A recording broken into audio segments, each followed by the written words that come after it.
He's got a chin that'd make Jay Leno weep with jealousy. He is positively horny for all-powerful Mon Cala beads, and he has a bunch of super murderous children. No, I'm not talking about Bruce Campbell. I don't know anything about his life, and that might technically be slander. It's not. He doesn't, I think. I'm talking about Thanos, the biggest bad in all of the Marvel Cinematic Universe. And Marvel's purple-skinned, groovy-chinned Mad Titan is gonna give the Avengers a run for their considerable money in 2018's Avengers Infinity War. But he won't be doing it alone, because as we learned at D23 Expo, he's bringing the Children of Thanos along with him, and I'm not talking about Gamora and Nebula. So who are these new kids on the block? Well, buckle up, true believers, because on today's episode of the Dan Cave, I'm gonna tell you everything you need to know about the Children of Thanos.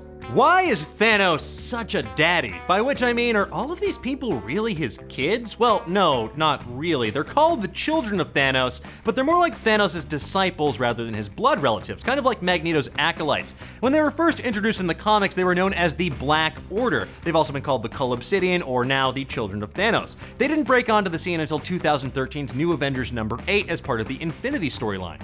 Created by Jonathan Hickman, Jerome Pena, and Jim Chung, the Black Order was basically Thanos' lieutenants, a collection of brutal aliens that love doing two things: helping Thanos systematically enslave the galaxy and chewing bubblegum, and you better believe they ran out of gum well before they made it even halfway to Earth. The Black Order originally consisted of 6 members, including Thanos, Corvus Glaive, Proxima Midnight, Ebony Maw, Supergiant, and Black Dwarf. But those are just names. Who are they? Let's meet them! Corvus Glaive, the brother of Black Dwarf and husband of Proxima Midnight, Corvus Glaive is basically Thanos' right-hand man. A master strategist with superhuman strength and speed, Corvus is the one that leads Thanos' considerable armies into battle. So long as the blade of the glaive he's named for and wields is intact, he's immortal, so nice. In addition to that, he had the not-so-nice job of shaking down the planets that Thanos and the Black Order conquered and forced them to pay tribute, or else they would just kill them to death.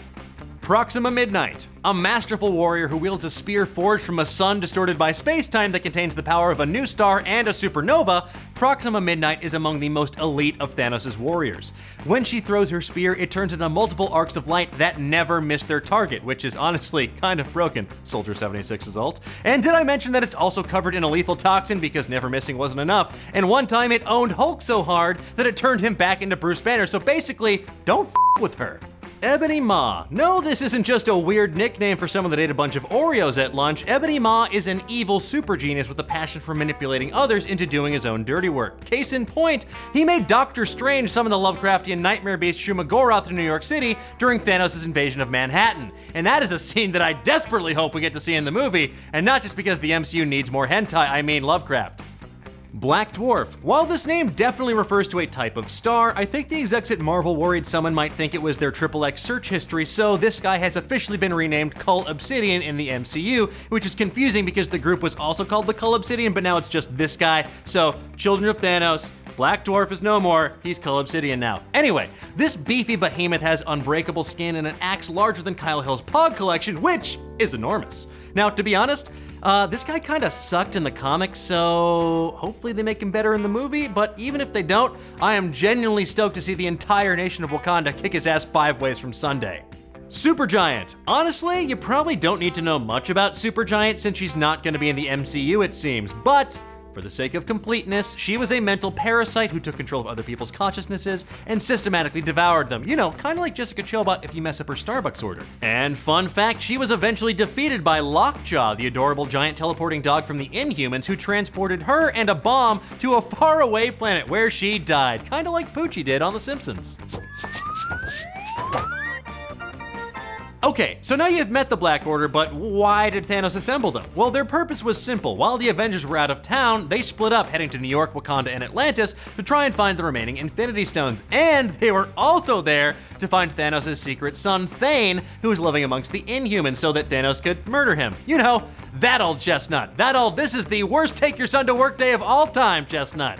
As you can imagine, after wreaking some initial havoc, the Black Order was well and truly dunked on by various members of the Avengers and the Inhumans. And to make matters worse, Ebony Maw then betrayed Thanos by freeing Thane, who proceeded to trap his dad, Proxima Midnight, and Corvus in amber like some sort of evil fossils. Of course, most of them would later be resurrected because comics, and they made an alliance with Hela, the Asgardian goddess of death, to steal Thor's hammer Mjolnir from another dimension and reunite Thanos with his one true love, death itself. But that, my friends, is a story for another episode of The Dan Cave. As for what you can expect from the MCU, I would look to the events of Infinity as a good guide for some pivotal moments. I mean, Wakanda, maybe Atlantis, probably not though, Universal owns those rights. After all, while Thanos is gonna be a tough cookie to defeat, every good story and every good villain needs some mini bosses to take down along the way before you take out the head honcho. And that's precisely what the Children of Thanos are going to be. Mini bosses that the Avengers will destroy. And that is everything you need to know about the Children of Thanos before you see Avengers Infinity War. But who do you think should play the Children of Thanos? Let me know in the comments below and give me a thumbs up, Obsidian, while you're there. Now be sure to like and subscribe or else you might miss next week's episode about the story of a bookstore owner that starts an anonymous online romance with a hated rival that turns out to be Rob Schneider as an aquarium cleaner / male escort, and you've got male gigolo. Until next time, keep on digging.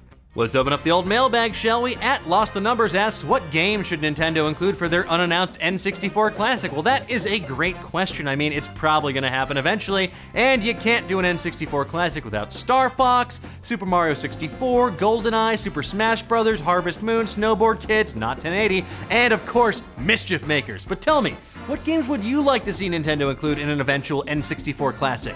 Let me know in the comments below, and I'll see you guys next time!